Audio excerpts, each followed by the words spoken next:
Hello and welcome to Ayurveda Mentor. In this video, I will tell you about prebiotics and probiotics. What is the difference between prebiotics and probiotics? How they are associated with our gut health. We will also explore the role of prebiotics, probiotics and gut health for better immunity as well as for effective management of autoimmune disorders. The topic of prebiotics and probiotics is a kind of trend in modern nutrition. We need to explore its relationship with gut health. When I speak about gut health, gut flora or gut biome comes to our mind. What does it signify? It simply means the microbes that are living inside our gut. And these microbes include bacteria, fungi, virus, and protozoa. These are the different types of microbes that are present inside our gut. The microbes that are living inside our gut have a very interesting relationship with us. We call it symbiotic living. It is similar to live-in relationship. Let us explore it. The microbes are getting shelter inside our gut. They are also getting food inside the gut. Then they are digesting that food, and that digestion process is producing certain biochemicals or metabolites. These metabolites, these can affect our health favorably or unfavorably. When the outcome of these metabolites on our health is positive, we call them friendly microbes or good microbes. When the outcome of these metabolites on our health is negative, these are bad microbes. We are very familiar about human brain. It is getting information from the outside world through senses, then we are processing it. Brain is also responsible for psychological processes of thinking, feeling, emotions and behaviors. It is also regulating the activities of muscles, glands and various other organs. But we do have a second brain. Lot of research is going on about the nature of this second brain. It will be interesting to know about it. This second brain, about which lot of research is going on, is inside our gut. It is very different from the first brain. If you consider human gut, it is having a very rich supply of blood vessels, nerve endings and lymphatic system. Together, the gut with the rich supply of nerve endings, blood vessels and lymphatic system along with gut microbes and the metabolites of gut microbes. Together, all these make second brain. This is very different from the first brain. It regulates the processes of our immune system, or you can call it as the brain of the immune system. We often compare human brain with supercomputers, but scientists are also trying to decipher more information about the second brain. They are also comparing it in complexity with the human brain. In some tribal peoples, particularly those who are living in natural circumstances, they found out that millions and millions different types of microbes are living inside their gut, and this is becoming more and more perplexing. But we are hoping that we would be getting more information about this in coming decades. If we look at the classical Ayurveda books that had been written thousands of years back, at least we get some right direction. In Ayurveda books, it was clearly mentioned that the relationship of autoimmune disorders lies inside the gut. That is a very important direction, and modern research is pointing more and more toward this. If we consider the second brain to be lying inside the gut, then it is controlling or regulating our immune system. Modern research is also pointing out that there is a very strong relationship either with the causation of all the autoimmune disorders as well as the triggering of the autoimmune disorders with this second brain or gut. If we are able to take care of our gut health, then it will be a great leap in the effective management of autoimmune disorders. And Ayurveda always relies upon taking care of your gut health as one of the primary mode of treatment of any of the chronic disorder. Leaky gut syndrome is a popular term in the West. You have to understand it properly and also in the light of Ayurveda. When I say leaky gut syndrome, if you simply mean by it that there are certain leaks or perforation in the gut wall and that is causing the digested food to go out inside the abdominal cavity, then this is the wrong way to understand leaky gut syndrome. You have to understand it from functional point of view, and Ayurveda is also pointing toward the functional aspect of leaky gut syndrome.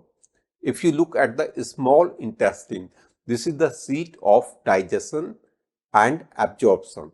It is also having very rich supply of blood vessels, lymphatics and nerve endings.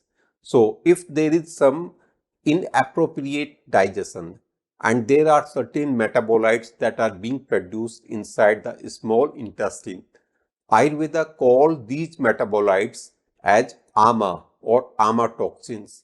If they come in contact with the inner wall of small intestine that is having rich supply of blood vessels, nerve endings and lymphatics, and there is some interaction between them, and some of that is also like absorbed inside the bloodstream and going throughout the body, then that is the concept of leaky gut syndrome from functional point of view. Chronic stress is one of the factors that we need to give more emphasis in the management of chronic disorders and autoimmune disorders.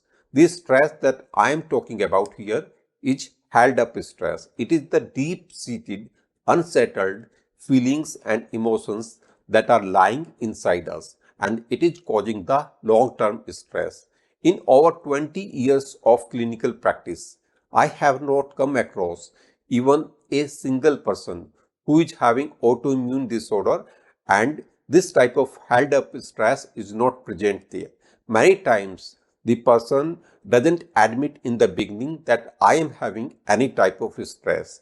After some weeks or months, they open up and they tell, yes, there is definitely some deep-seated and long-term stress there.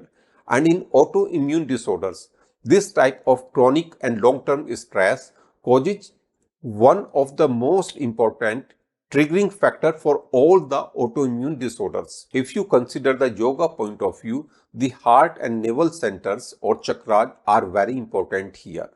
These are very much related with the proper functioning of the gut or simply gut health. If you consider heart or Anahat chakra or dorsal center, then this is the seat of Vayu or Vata or Prana. It is the vital energy. In Ayurveda, heart is also the seat of Sadhak Pitta, the principle that is responsible for emotional well-being, for our feelings. If you consider the navel center, the Manipur chakra, it is the seat of Agni, the seat of digestion and metabolism. At the same time, this is also the seat of Samanvata, which is responsible for proper absorption process inside the gut. Let us talk about prebiotics here. The word biotics, it signifies gut flora or gut microbes. Pre means one that is helping the gut microbes. If you consider prebiotics, these are the food that sustain the gut microbes. We know that gut microbes are dependent upon us. They are in symbiotic relationship with us. They get their food from us. So, if you consider prebiotics, you consider the food that we are eating and the food of the gut microbes. And the intersection of these two is prebiotics. Prebiotics are that part of our food that is also working like the food for the gut microbes. In this way, when gut microbes are getting healthy food, their colony grows and they are more helpful for us. We have come across the word probiotics many times. Biotics again signify gut microbes, rather healthy and friendly gut microbes. So, prebiotics means the food that is having live or active or living gut microbes. Probiotics tend to enhance the number of healthy gut microbes in a very direct way. Now you have understood the difference between prebiotics and probiotics. Probiotics directly enhance the number of healthy microbes inside the gut, and prebiotics are the food for probiotics or healthy gut bacteria. This is the difference, and both prebiotics and probiotics are very important for healthy gut, and healthy gut is important for immunity and for effective management of autoimmune disorders. I believe that this video provided you important information about prebiotics, probiotics, gut health and their relationship with immunity. If you have any query, you will write in the comments. I will be happy to reply. If you want to have Ayurvedic treatment for chronic disorders or autoimmune disorders, you can schedule Ayurvedic consultation with me. This video is part of the 1-year-long Ayurvedic training based upon Ayurveda and Yoga. This is called Embrace Ayurveda and Yoga. If you are interested to enroll in this training for improving your health and well-being and to have faster recovery of chronic disorder leading you toward healing and cure, do contact me. Embrace Ayurveda and Yoga in your daily life. Have better health and greater happiness now and always. Thank you. Namaste.